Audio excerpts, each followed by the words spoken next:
While Behavior keeps adding more and more perks with every new character joining the game, it gets harder and harder to make sure all of them get equal attention. I mean, as of this upcoming chapter, we'll have just over 160 survivor perks in the game, which is absolutely insane. While you'd think this adds a lot of variety to the game in regards to what people might bring to matches, it surprisingly doesn't. Despite the massive number of options at their disposal, players usually stick to a small number of perks they enjoy using, while a large majority of them end up in the background, not getting much use to speak of. This is understandable, as who wants to experiment with over 150 plus perks to find niche uses they enjoy when they can just watch a YouTube video and copy someone else's build? While this isn't the biggest deal, what it does mean is that some perks have some decent applications, but end up falling down in terms of pick rate because there are just better, more appealing, and most importantly, stronger options out there. It sucks that some useful perks never see the light of day because every survivor out there runs a life like their life depends on it, or a healing build because those are absolutely busted right now. That's where I come in. Today, I've picked 10 survivor perks that I think are underrated and can be valuable in the right hands and situations, in hopes that some of you might try these perks out instead of using old reliable every single game. I know that's going to be a hard sell, but hear me out. I might be able to change your mind. But first, a quick thank you to BkCollectorShop for giving me the idea for this topic. They wanted me to discuss perks I never see my teammates using, and I think this is a fun way to do it, so thank you, BK. I hope this video is what you're looking for, and I'm sorry it took me so long to make. As always, if you guys have any topics you want me to cover, let me know in the comments below, and I'll do my best to keep an eye on them. Anyway, we've got to set up a few ground rules before I truly start diving into this topic. Okay, so to truly count something as being an underrated survivor perk, I, of course, took to Nightlight to make sure the perks I picked were actually, well, underrated. I set up a few stipulations that the perks had to have under a 1% pick rate, which sounds absolutely bonkers on paper, but makes more sense when you consider how many perks there really are for survivors. Like I said, 160 plus perks is absolutely crazy, and I really think Behavior needs to start thinking about how they're going to make this more manageable in the future, as there's no way in hell they're going to be able to manage 200 plus perks at a time. But that's a topic we'll get into at the end of this video. Even with that being the case, the average perk pick rate is around 1%, so anything under that is something I'd consider to be unpopular. Mostly so none of you smartasses can say that these perks aren't actually underrated because you run them all the time. I'm just kidding, I love all of you. Keep in mind that these statistics were grabbed when writing this video, and due to how often Nightlight stats get updated, it might not be completely accurate if you fact check the statistics when this video goes live. That doesn't mean I'm lying about how popular these perks are, the statistics just change as more matches were recorded. Also, in terms of ranking, the strength of the perk has nothing to do with where it ranks on the list.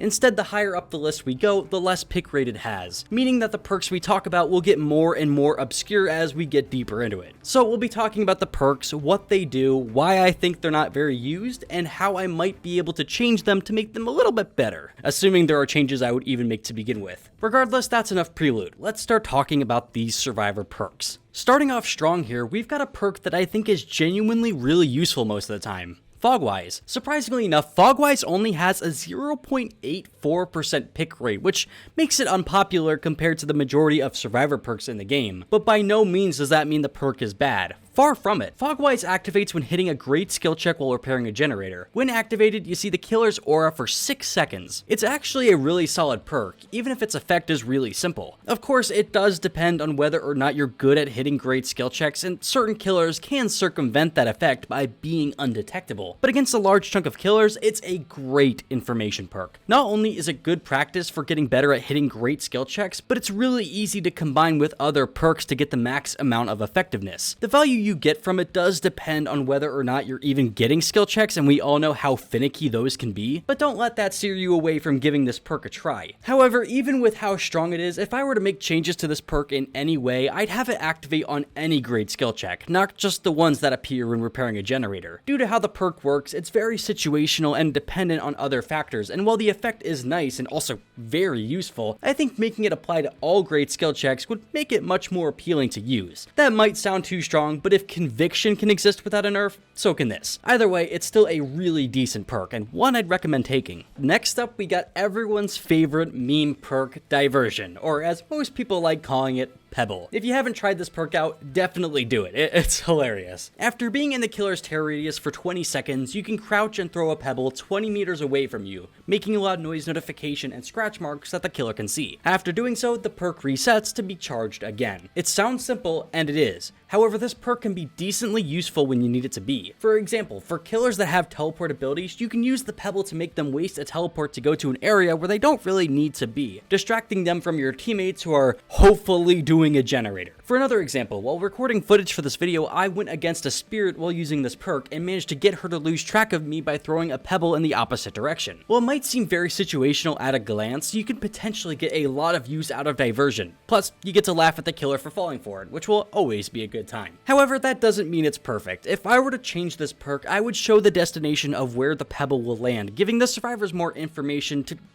get to use it better. Sort of like the effect that Nurse has for her brown add-on that shows where she'll blink to. Combined with that, I think you should also have the option to hold the throw button for longer, maybe charging up the pebble and creating a distraction further away, as that would give the perk a lot more dynamic gameplay and allow the survivor to be a bit more creative with how they use it. Finally, I would have it activate on generator progress instead of being within the killer's tear radius, as the perk isn't nearly strong enough to have that requirement. And I hate things that charge within a killer's tear radius because it creates a lot of boring and rat-like gameplay, which is never super healthy for the game. While it does make sense thematically with what the perk is intended to do, it does make it harder to use.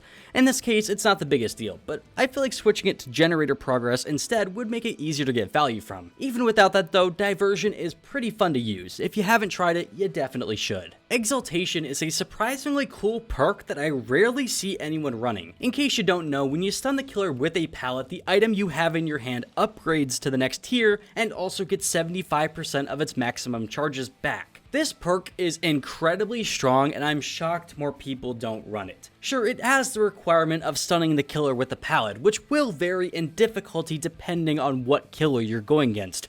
Like, trying to stun a Bubba feels like sticking your hand in a blender and trying to pull it out before it gets cut off. But the upside to doing that is pretty incredible. I brought a common medkit into a match, got a full heal from it, stunned the killer to get exultation value, and managed to get another heal from it. Considering the fact that you also get to keep the add-ons that were on the item, this perk can come in handy in many different ways, and it's definitely worth a spot in any build that you might be running. Of course, it does require you to bring an item, but the fact that you can keep leveling up the item you're bringing definitely makes it worth it. Plus, I'm sure you have a ton of brown items that you rarely end up using, and this perk can be a fun way to get value from all those items you have stored up. It's a fun challenge to try to bring in the lowest tier item and level it up throughout the match. I can't even think of any suggestions to make it better. I genuinely think it's a really good perk that doesn't get enough attention. Here's a perk for all my survivor players who like throwing themselves in dangerous situations to help their team. So, players like me. Trust me, the amount of times I've died in a match because I decided to go for a save that I knew was going to be nearly impossible is ungodly. Anyway,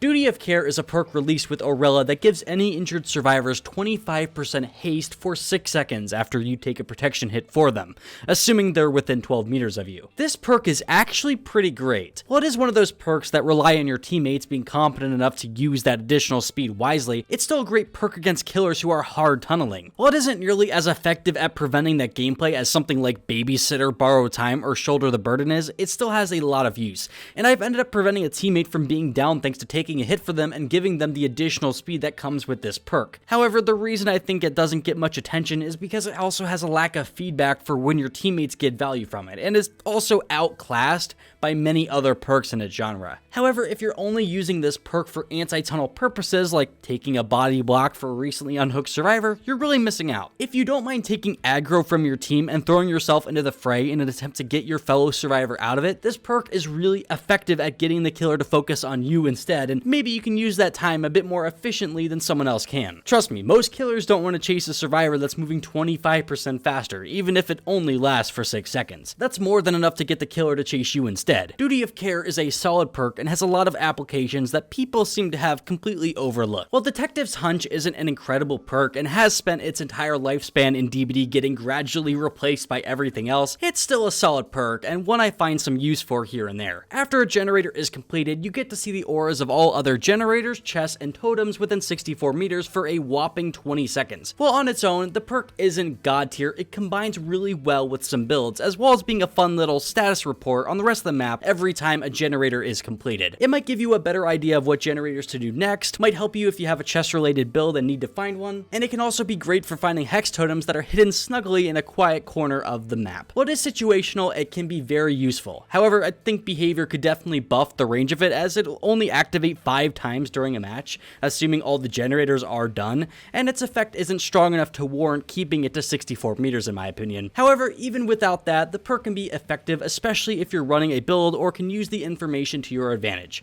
It's decent, and while there are definitely better perks out there, Detective's Hunch still has its uses. Here we go, here's a fun one. Bite the Bullet is a perk that makes your healing actions completely silent, including the stitching sound and any grunts of pain you or the survivor you're healing are making, as well as preventing a noise notification when missing a skill check, and also stops any healing progress from being lost. Not only is this great for healing a survivor right under the killer's nose, but it also works wonders for getting the killer to lose track of you. Again, it activates on all your healing actions, which means if you bring a medkit and get the killer to lose track of you for even a second, you can begin healing and make absolutely no noise, making it even harder for the killer to find you again. You might even be able to get a heal off before you get discovered, which makes it even more of a punch to the gut for the killer you're facing. You'd be shocked just how much complete silence from you throws the killer off their game. However, there is one thing I would change about this perk. I think that if you're being healed by someone else, the perk should still work to silence you and the person healing, instead of just being the other way around. This would make it a bit less situational while also keeping its identity intact. Either way, it's a decent perk, and I'm always enjoying trying to get as much use out of it as I possibly can during a game. Eyes of Belmont is a perk that strength is entirely dependent on what else you decide to bring with it, which is why it's down here. On its own, it shows you the aura of the killer when a generator is completed for 3 seconds, which isn't great. I mean, it literally does what Dark Sense does, but worse, as that perk shows you the killer's aura for 10 seconds. Although it does only work when the killer is within 24 meters, while Eyes of Belmont is map wide. However, what Eyes of Belmont does that Dark Sense doesn't is that it extends the aura reading on the killer by 2 seconds for anything else you might be bringing. This makes the perk great to combine with things like Scene Partner, Alert, or anything else that reveals the killer's aura for a set amount of time. So yes, you're right, it is just the survivor version of Lethal Pursuer. That being said, this perk can really be the glue that holds together an aura reading build, which are always pretty fun to run in my opinion. However, in order to buff this perk, I honestly think you could probably extend the aura reading to maybe 3 or 4 seconds instead of just 2, to make it a bit more useful when aura reading on the killer isn't exactly the most popular type of perk to run anyway. Out of the 20 most popular survivor perks in the game, the only one that reveals the killer's aura is Kindred, which typically isn't the main use for that perk anyway. I think increasing it by a second or 2 wouldn't be the end of the world and might do some good for the perk's popularity, as well as getting people to branch out from what they typically run every game. Anyway, speaking of aura reading, you know how I was talking about how much I enjoy running aura reading builds? Well, Troubleshooter is one of my favorites, but surprisingly doesn't get much use, as only 0.49% of survivors tend to run it. However, that by no means tells us that the perk is bad. It really isn't. Troubleshooter activates when in chase and shows you the aura of the generator with the most progress, as well as the aura of the killer after you drop a pallet for 6 seconds. This makes the perk great for running killers at tiles that they might not instantly kick, as then the perk would just be a worse alert. It's absolutely great when it comes to extending a chase for a bit longer at a tile that might not be super strong, as getting to see the killer's aura as soon as you drop the pallet can be really effective, even if they instantly kick it. The aura reading on the generator is also great because it prevents you from leading the killer to a generator that's the closest to being finished by your teammates, as that's always a risk when you don't know where everybody is. Again, combine this with Eyes of Belmont and you've got 8 seconds of aura reading on the killer after dropping a pallet, which could make some chases take way longer. I wouldn't even change much about it. I'm just a big fan of this perk and wish more people would run it. Entering the last 2 here, we have Parental Guidance, which only has a 0.24% pick rate, which is unfortunate because I think the perk can be quite useful. After stunning the killer by any means, your scratch marks, pools of blood, and grunts of pain disappear for 7 seconds. While it does have the requirement of stunning the killer, which can be difficult as we discussed with Exultation, you can potentially get a lot of value out of it. If you're in an area with a lot of line of sight blockers like a maze tile or an indoor map, this can sometimes end chases completely as the killer loses sight of you, and that might be more than enough to get away from them. It's sort of like a mini lucky break which can activate multiple times. The potential value out of it will depend on whether or not the killer has aura reading, and more importantly, if the killer respects palettes like I do typically. But it can come in handy more often than you'd believe. If I were to make any changes to this perk, the only thing I'd consider doing would be hiding the aura of the survivor completely, which